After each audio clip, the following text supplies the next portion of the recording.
video ito ay pag-uusapan natin ang mga 10 hayop na mukhang harmless ngunit nakamamatay pala. Ang mga hayop ay palaging nakukuha ang ating pansin, maaring dahil sa kanilang itsura, sa kulay o sa pamamagitan ng nakakatawang karakter. Ngunit minsan hindi natin nauunawaan ang tunay nilang ugali. Dahil minsan ang mga mukhang mahinahon at medyo cute ay maaring maging pinakamapanganib na hayop pala. Kaya naman narito at inilista natin ang mga nangungunang 10 hayop na tila harmless kung titignan ngunit nakamamatay. Number 10. Moose. Ang moose ay mukhang medyo friendly na itsura. Kahit na minsan nararamdaman natin na ang ilan sa mga moose ay nagtataglay ng isang kaakit-akit na ngiti sa mukha, ang mga ito ang pinakamalaki at pinakamabigat na hayop sa pamilyang deer.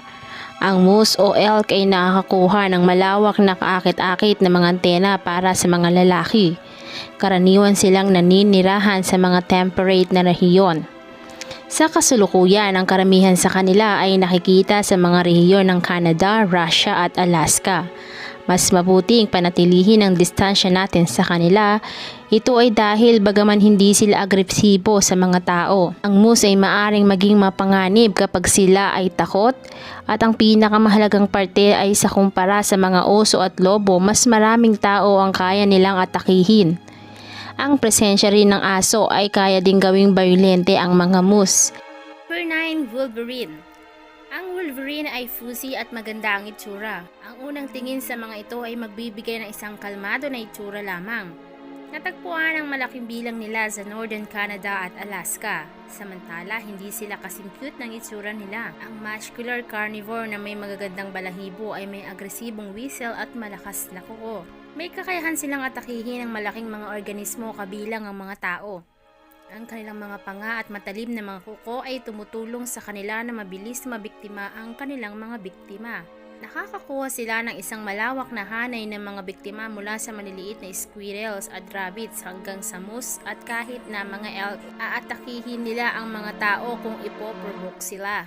Mayroong mga tiyak na insidente na kung saan ang mga hayop na ito ay pinili bilang mga alagang hayop, pero pagkatapos ay sinalakay nila ang mga tao. Bagaman tingmining masaya sila sa maliliit na biktima sa kanilang tirahan, hindi ibig sabihin nito na wala na silang banta sa sangkatauhan. Ang pakikipag-ugnay sa mga ligaw na hayop na ito ay dapat iwasan with utmost care.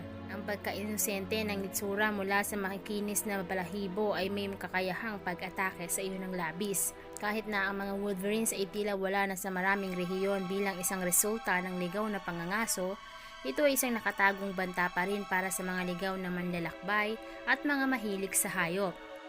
Number 8. Geographic cone snail. Karaniwan nilang inahunting ang maliliit na isda. Ang manipis na shell na kulay rosas, pula or puti na kulay ay nababalot ng mga string na tulad ng sinulid. Ngunit sa ilalim ng magandang strukturang ito, mayroong isang nakakagulat na katotohanan. Nakakuha ang mga snail cone ng hindi isang kapanipaniwalang kakayahan na makita ang mga biktima na lumalangoy sa malapit. At kapag nakilala na nila ang kanilang mga biktima, agad na gumagamit sila ng isang tulad ng karayom na tumutubo mula sa bibig nila. Ito ang mag-iiniksyon ng isang uri ng kamandag sa biktima. Ang kamandag na ito ay lubos na nakalalason, gagawin nitong lumpo ang katawan ng biktima. Ang painless na tampok ng kamandag nito ay pinakamapanganib dahil nga ang apektado ay hindi niya magagawang madetect ito. Bagaman ang tao para sa kanila ay hindi masyadong malasa, ngunit hindi nangangahulugang ligtas tayo.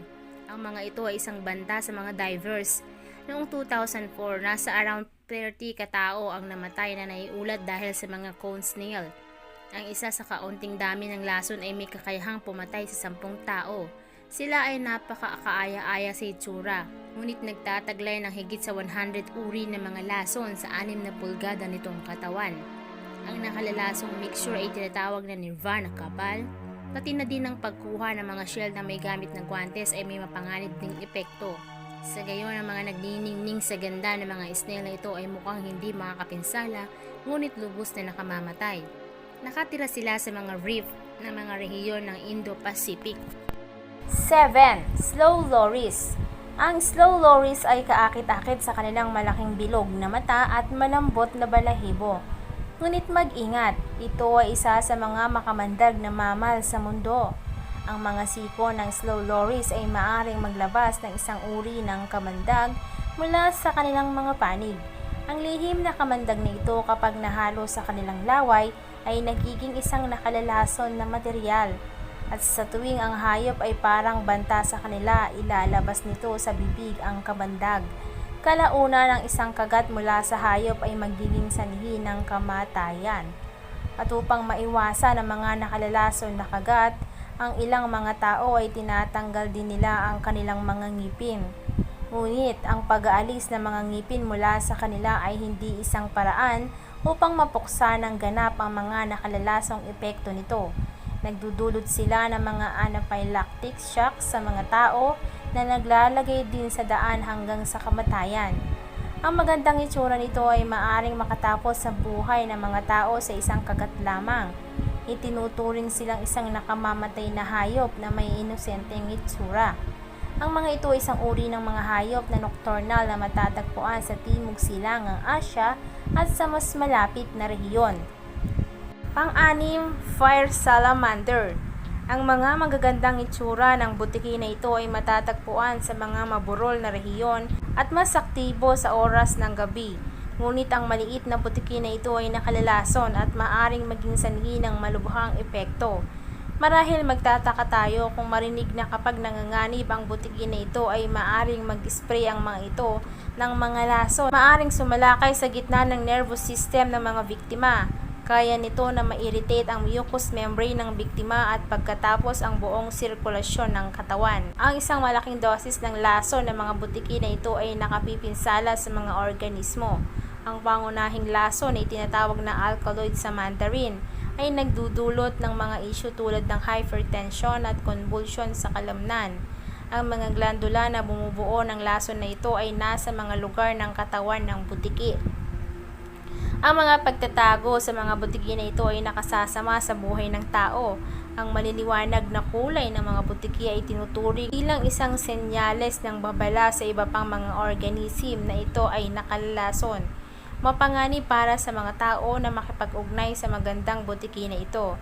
Ang fire salamander ay isang sikat na uri ng species ng butiki na kadalasang matatagpuan sa mga rehiyon ng Europa. Sikat ang mga ito dahil sa napakahusay na itsura na may kombinasyon ng itim at dilaw. Ang ilang mga varieties ay nakikita rin sa mga kulay na pula at kulay kahel. Sa pamamagitan ng magandang itsura, sila ay kinukuha bilang alagang hayop ng madalas. Maaari silang mabuhay ng halos 50 taon. Ikalima, beaver. Ang mga nakatutuwang hayop na ito ay nocturnal at katutubo ng Hilagang Amerika at Eurasia. Ang mga pag-atake ng beaver ay karaniwan na nating naririnig sa mga araw na ito. Karaniwan silang agresibo kapag ang isang tao ay ginugulo ang kanilang likas na tirahan. Gayon din magdudulot sila ng pinsala sa mga tao kapag nagdurusa sila sa mga rabies. At kapag sa araw naman dahil sa takot, sinasalakay nila ang mga tao. Ang isa pang makabuluhang kadahilanan ay ang mga ito ay may kakayahang umatake sa mga tao, kapwa sa lupa at tubig. Ang kanilang trademark ay ang matalim na ngipin sa harap na maaaring dumaan sa mga limes ng mga biktima at magre-resulta ito ng isang matinding pagdurugo at malubhang issue. Ang kanilang mga kagat ay maaari ring maging sanhi ng pinsala sa mga arterya na magre-resulta ng pagkamatay. Gayon din may ilang mga kaso na naiulat laban sa kanilang pag-atake sa mga tao at maging sa mga domestic na hayop din. Kaya ang pag-provoke sa mga nakatutuwang hayop na ito sa anumang paraan ay magiging sanhi ng mga nakamamatay na mga resulta. Kaya mas mainam na iwanan sila ng kalmado sa kanilang likas na tirahan mismo. 4. Australian box jellyfish. Ang box jellyfish ay isang marine living na kilala sa kanilang cubes na hugis ng katawan. Karaniwang matatagpuan ang Australian box jellyfish sa Hilagang Australia at Indo-Pacific region. Taglay nila ang isang kaakit-akit na asul na kulay at ang mga tao ay siguradong magugustuhan na makahawak dito. Ngunit ang mga isdang ito ay itinuturing na pinakamakamandag na nilalang sa mundo ng dagat. Maraming mga species ang sanhi ng pagkamatay ng tao. Ang Australian box jellyfish ay may 6 na po na galamay sa katawan. Ang mga ito ay nasa around 15 talampakan ng haba na naglalaman ng kamandag na maaring pumatay sa 6 na pong katao. Hindi sila kailanman tingining nakapipinsala sa paningin, ngunit ang tusok or tibo mula sa kanila ay magdudulot ng nakasasakit na epekto. Kasama dito ang pagkalumpo, cardiac arrest at kahit na ang agarang kamatayan. Ang pagkakalantad ng isang bahagi ng katawan sa 3 metro ng mga galamay nito ay sapat na para sa mga mahalagang vital isyong ito. Ang sakit na nakukuha mula sa kagat nito ay napakahirap dalhin at maaring maging sanhi ng pagkabigla sa biktima. Ang kalubhaan ng mga kaso ay depende sa bilang ng mga tentacles na kasangkot at pagiging sensitibo ng balat ng biktima. Ang mga ito ay may 24 na mata sa paligid ng katawan na dahilan ng pagiging mas malakas nila. Kaya't ang mga nakatutuwang jellies na ito ay mas mahirap hawakan. Kaya palaging mas mahusay para sa mga manlalangoy na magsuot ng mas mahusay na mga gear. Kaya naman ang Australian jellyfish fox ay naisama sa mga listahan ng nakamamatay na mga hayop na mukhang harmless. Number 3. Leopard seal. Ang leopard seal ay pangalawang pinakamalaking species na mga seal sa mundo ng dagat, sunod sa mga killer whale sa ilalim ng dagat. Ang mga seal na ito ay natagpuan sa mga rehiyon sa Australia, New Zealand at South Africa. Mukha silang masyadong nakatatawa at inosente sa itsura, ngunit ikaw ay mabibigla dahil sa sinubukan nilang tayong ninlangin dahil sa kanilang nakatutuwang itsura. Ang mga ito ay lubos na agresibo sa mga tao. Kakagatin nila ang mga tao at itadrag ito sa yelo or tubig. Maraming mga biologists at manlalakbay na dumanas ng kanilang pag-atake. Ang mga seal ay mayroon ding likas na katangian ng pag-atake sa mga bangka. Ang attacking nature ng mga ito ay nagpapahirap sa mga mananaliksik na maglakbay sa tubig at pangalagaan ang kanilang likhang sining. Ang mga malaking seal na ito ay palagi nilang gusto na makasama sa mga grupo at hindi pangkaraniwan na makikita silang mag-isa. Ang pagkain ng mga seal ay may kasamang mga items sa tubig. Mas gusto nilang kumain ng mga penguin dahil madali para sa mga mabibilis na gumalaw na ito na mahuli sila. Ang agresibong likas na katangian ng mga organismo ay nagpapahirap na maunawaan ang higit pa sa tungkol sa mga ito. Ang isang katotohanan lamang ay ang tingining harmless sila pero likha silang agresibo sa totoo. Number 2. Blue Rings Octopus. Ang blue rings octopus ay mukhang isang cute na hiyas na may blue ring na kulay over them. Oo, sa unang tingin ay tila sila ay inosente at kaakit-akit. Ang mga uri ng octopus na ito ay naninirahan sa mga riyon ng Pasipiko at Karagatan. Ang mga ito ay may halos 12 hanggang 20 cm lamang ang haba. Ngunit huwag maliitin ang kapangyarihan ng mga ultimate killers na mga ito. Ang mga octopus na ito ay tinuturing na isa sa pinaka-nangungunang nakalalason na hayop sa karagatan. Mapanganib din sila sa mga tao. Kapag sila ay naiprovoke o kahit nahawakan, ang kanilang powerful na mga lason ay maaaring magdulot ng makabuluhang epekto sa katawan ng tao. Ang mga lason na ito ay ginagamit para sa pangangaso. Ang kanilang kagat minsan ay mahirap matanto dahil hindi ito masakit. Ngunit kalaunan ang lason ay magdudulot ng matinding sakit at pamamanhid. Minsan naman ay gaagarang mga isyu sa paghinga at paralysis. Ang tetrodotoxin ay naroroon sa kamandag ng pugitan na ito. Ito ang itinuturing na mas malakas kaysa sa cyanide. Ang small size ng nilalang ay maaaring maglaman ng isang lason sa katawan na maaaring pumatay sa around 26 katao sa loob lamang ng ilang minuto. Laging mas mahusay na iwasan ang asul at dilaw na kagandahang ito dahil karaniwan nilang inaatake ang mga tao while provoking them. At ang top 1 sa mga ito ay ang poison dart frog. Ang poison dart frog ay taglay ang mga nakamamangha na maraming kombinasyon ng kulay. Ngunit mag-ingat sa isang bagay, ang mga ito ay isa sa pinaka nakalalason na hayop sa pangkalahatang mundo. Ang mga magaganda na maliliit na palaka na ito ay may lason upang patayin ng mga tao. Nakuha nila ang pangalan ng ginamit ng mga Amerikano ang kamandag na ito sa kanilang mga armas na blowgun darts. Ang amphibian na ito ay naninirahan sa rainforest ng Colombia. Kahit na pa ang 5 sentimetro haba ng gintong palaka ay maaring bumatay sa halos 10 lalaki sa bawat oras. Ang pinaka-critical na katotohanan ay ang isang solong ugnay o kagat ng palaka na ito ay sapat na para sa malalang kamatayan. Makikita ang mga ito sa maraming mga kulay na bula, berde, dilaw at orange.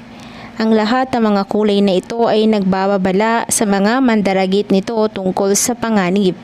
Sa 100 species ng dart frog, ang gintong dart frog ang pinakamapanganib. Ang mga siyentipiko ay interesado sa pag-save ng palaka na ito sapagkat ang mga ito ay kapaki-pakinabang sa ilang mga aplikasyon sa paggagamot. Ang mga palaka ay hindi kailanman na-synthesize ang lason sa pamamagitan ng sarili. Ito ay mula sa mga chemical ng kanilang anthropoid prey types. Kaya ang species ng dart frog ay may banta sa buong organismo at iilan lamang ang makaliligtas sa lason na ito. Mas mabuti na maunawaan ng tao na ang kanilang maraming maliwanag na kulay ay babala upang huwag tayong lumapit sa kanila.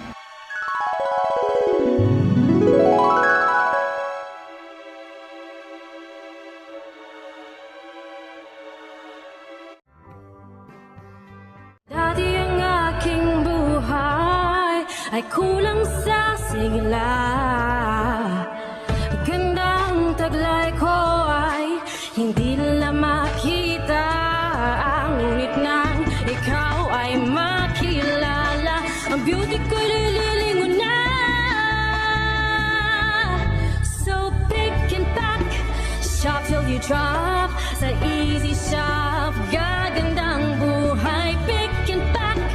Shop till you drop. Sa easy shop, mundong magiging makulay. Pick and pack. Shop till you drop. Sa easy shop, gaganda ang buhay. Pick and pack. Shop till you drop. Sa easy shop, mundong magiging makulay.